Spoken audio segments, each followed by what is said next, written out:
Testing, testing. Oh my god. I think you can actually hear me this episode.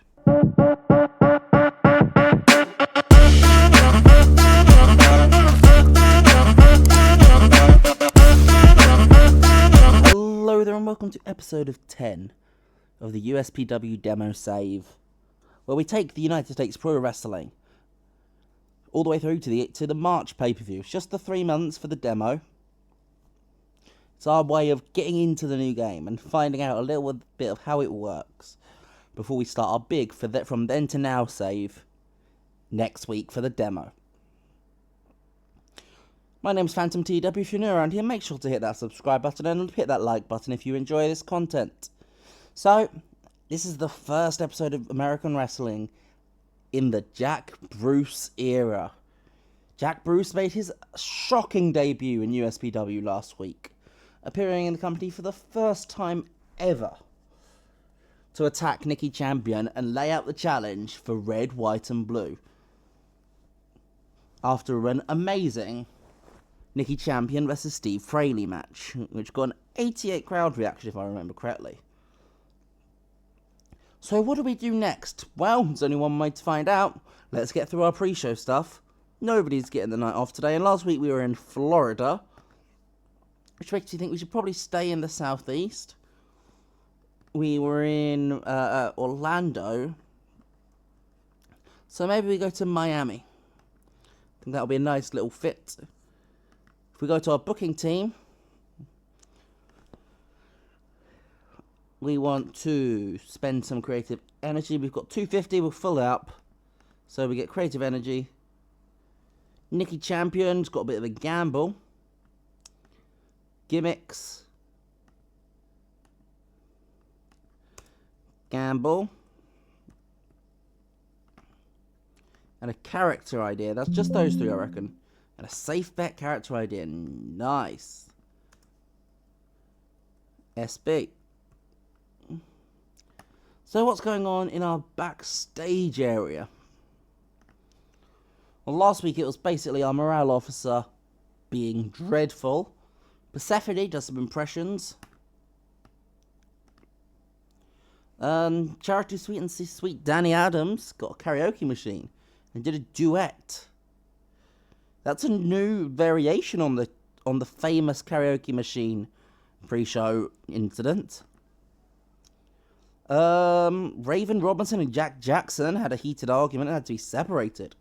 God. And, Erin Lawrence and Dusty DeCont are dating. That's quite nice, actually. Enigma tells me that Rich Money and Belle Bryden are getting closer. Nice to know. And Eddie Howard is willing to put over Bash Street. I mean,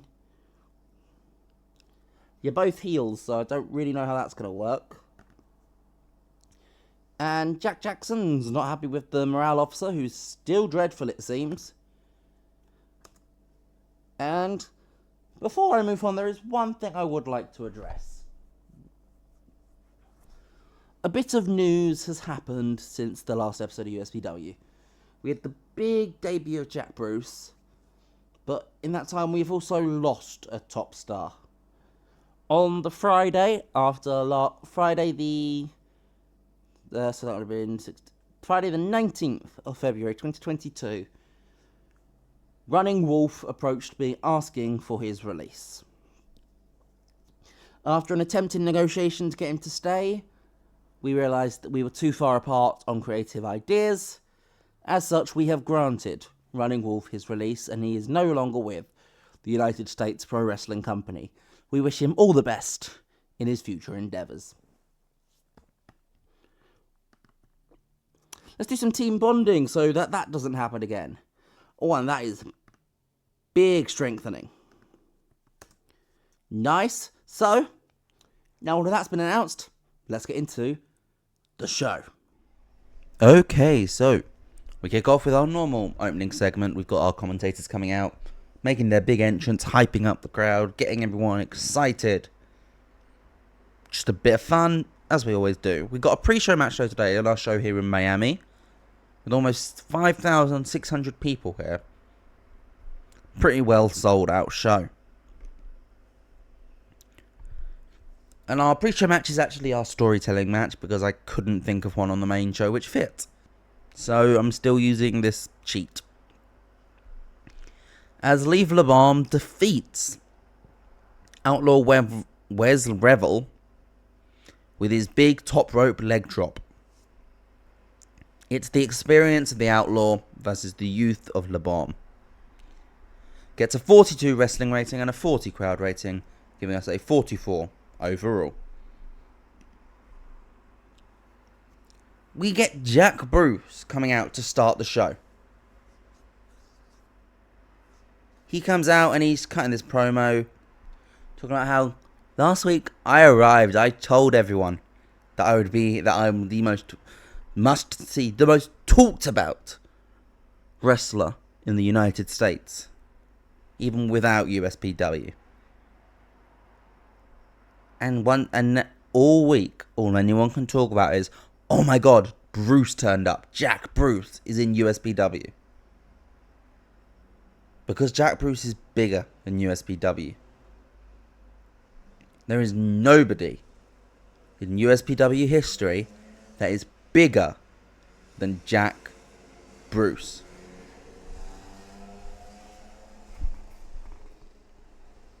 And he gets interrupted by, well, someone who's very big. Very big. Bruce the Giant comes out. And they have a bit of a face-to-face, and Jack continues his promo like, Bruce, why are you defending USPW? I mean, you're retired now, for one, you can barely walk. But also, you were with me in the SWF.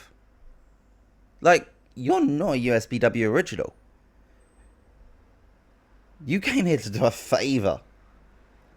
And yet now you're the one who they're sending out to try and be the big defender of USPW. Is that what you've become, Bruce? Are you just the corporate shill of USPW?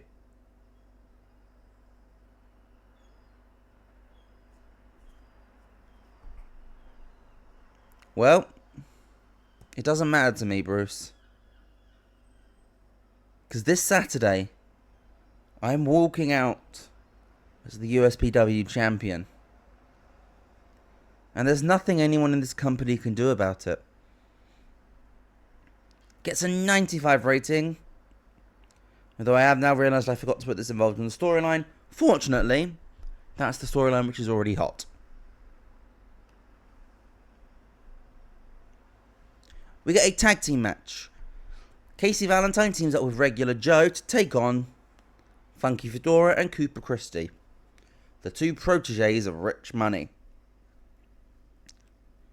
And it is the babyfaces who pick up the win. Casey Valentine hitting the deep impact on Cooper Christie after a bit of miscommunication. The new boy in the business, Funky Fedora, accidentally hits Cooper Christie, which leads to him getting in position and being hit by the deep impact. I mean, Valentine gets a 70, a 59 for Fedora, 56 for Christie, and a 40 for Regular Joe. Gets a 65 overall. 56 wrestling, 57 crowd, and a hot crowd gives us that big boost. It advances the storyline, doesn't increase it in heat. So Tom Townsend is being interviewed is interviewing Nicky Champion. And he's talking about the appearance of Jack Bruce last week. Listen, Tom, I respect Jack Bruce. One of the biggest names in this industry. He has been a driving force for SWF for years. But then he disappeared for a while. And I thought he'd retired, honestly. But no, it turns out he's back, and he's here in USPW. He's also 50. And I feel like that's not being taken into consideration here. This man is 50. And he's getting a USPW title shot. Now listen, I'm not the young spring chicken I used to be. I'm nearly 40. But that's still over a decade younger. But more importantly, I am a USPW guy. I have been here pretty much forever. I was picked out by Sam Strong.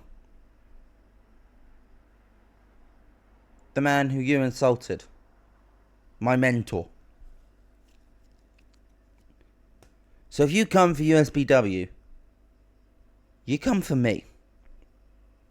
And this Saturday, at the Red, White and Blue, I will defend USPW and this USPW World Championship with my life.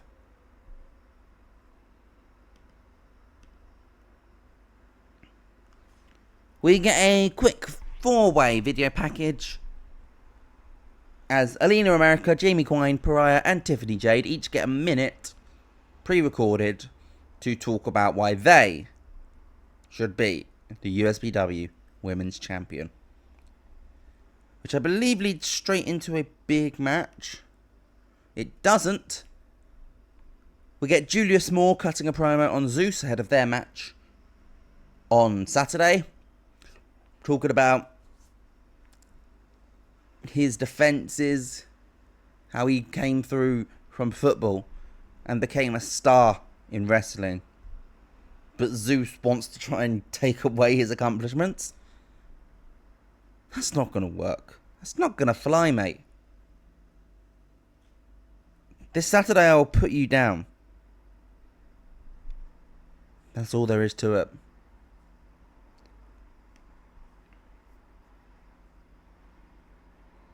Here's the women's match I was talking about. As Alina America, Pariah and the Bombshells of Sweet Danny Adams and Amelia Fairchild take on the Triumphant and Tiffany Jade. And it is the Triumphant and Jade who pick up the win when Juliet King of the Muscle Monsters pins Amelia Fairchild with a vertical suplex drop. We'll probably put the Muscle Monsters versus the Bombshells as a pre-show match on Red, White and Blue, just to give them something else to do. But a 55 wrestling rating and a 56 crowd, a very hot crowd, gives us a 66 segment rating. Great stuff. 70 for Jamie Quine, 63 for Pariah, 61 for Alina, and a 57 for Tiffany Jade, as the 4 people going into this world title. This women's division is looking pretty good. We get a backstage segment here as we see Rich Money cutting a promo and playing the mediator between Cooper Christie and Funky Fedora, who are both annoyed at each other for the match earlier. Understandably, I mean, they miscommunicated and it cost them the match. And Money is essentially there as like he's got his two main proteges. He's just trying to hold them together, for God's sake. Bash Street defeats Josh Thompson, goes 13 minutes. He hits the crucifix powerbomb, which obviously on Josh Thompson's actually a big thing, because Josh Thompson's not a small guy. A 59 wrestling rating and a 63 crowd rating utilises one of our promises. Josh Thompson came up and said he'd put over Bash Street. This is probably the best chance to do it. So we just pretty much used it here to further this storyline. And afterwards, the entire Olympus Order starts cutting the promo.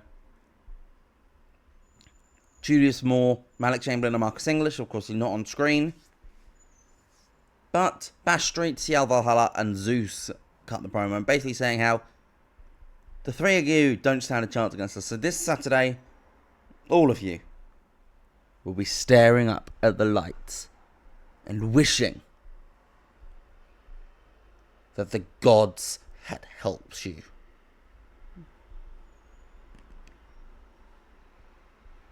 Quick match here as Jacob Jet defeats Raja, just to give someone else a bit of TV time. Goes 6 minutes 51, Jet take off for the victory, 52 for Jacob, 41 for Raja. Gives us a 47 wrestling rating overall, 50 crowd rating, 53 overall. This very hot crowd is helping us. Trent Schaefer is backstage, and he's going around backstage, and he's just like, with Raven Robinson, obviously. He's going, hey, has anyone seen Running Wolf? I'm sure he was supposed to be here.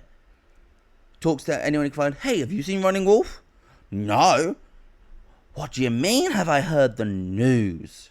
Oh, he quit. Oh my God. Was he that scared of me that he ran? I guess Running Wolf's a bit apt, isn't it? He just turns to the camera and said, look, you might have gotten away, but thanks. You've shown everyone that you're the coward and that Trent Schaefer is the fear.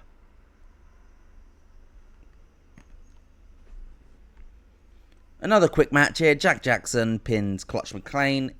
Goes 3 minutes. It's a squash. Gets a 37 segment, 40 wrestling, 45 crowd. Jack Jackson gets a 50. Clutch McLean a 30. They don't click, which is a big shame. But a quick squash gets Jack Jackson some momentum. Roger Cage does a quick backstage interview before his match, which gets a 59 as he loses to Anthony Trask in 6 minutes 40, where the Texas Cloverleaf taps out. 59 overall, 54 wrestling, 58 crowd. Crowd's back up to hot, which is good. And we then get something in the back, something fun. We go backstage to Nicky Champion's locker room, and in walks Steve Frehley. Champion obviously gets up, defensive straight away. And Steve Frehley goes, I'm not here to fight you. I just want to promise you something. I want you to know. I didn't know about Jack Bruce coming in. I didn't know. I had genuinely no idea. This wasn't some elaborate plan to take you out. Because this isn't about me and you. This is about USPW. A company which both of us have called home. Hell, I'm not an original here. I know. I came in from... Correct me if I'm wrong here for this Cornell-verse expert. I came in from SWF, where he was from. Because of his atmosphere he created. I came here because I felt this place would be homely. And you know what? I've been a bastard. I've been a dickhead. But I'm still USPW. And you know what? If USPW is on the line, then I stand by your side, Nicky. And he offers a handshake. And Nicky Champion accepts. Champion and Frehley shake hands. It's a deal with the devil. And straight into the main event match. A 10-man tag. Rich Money, Dusty DeCont and Turk Treneman team with Zeus and Cial Valhalla to take on Julius Moore, Malik Chamberlain, Marcus English, DC Rain and Jimmy Chipola. Chipolata even. I mean, it's some good ratings throughout. Rich Money's obviously the best at 71. Julius Moore's not that far behind with a 68. Gets a 58 wrestling and a 59 crowd rating to get a 67 overall because of that very hot crowd. Which I think is mostly due to that Frehley and Champion promo. So what do we got overall? A 67. We still don't have enough hot storylines, but I think we've gone up to 2 for this show. Because I think the Julius Moore storyline with the Olympus Order has gone up to hot. Because that was on warm and it went up a rating, it said. So hopefully hopefully that's gone up. But what did you guys think? Of course, that's what's more important. We had 2 very good promos to start, basically to start and end the show with Jack Bruce, Nicky Champion and Steve Frehley. But money-wise, we made just under 1.5 million. Pop, again, not losing numbers, but still going down, whereas gaining numbers in all these other regions will probably level out at some point. But what did you guys think? Let me know in the comments down below. Leave a like if you've enjoyed and subscribe for more TEW9 content, as the full game is coming out later. It is, I think this video is going live at 5 o'clock. I think the full game comes out at 6. We've only got about 6 more episodes of this save until we get to the March pay-per-view. So, I'm excited. I hope you guys are too. We're going to finish this and then we're going to move on to the main game. Because I don't want this to just be abandoned. This is a short series. I want to finish it. I hope you're excited. See you next time. Bye.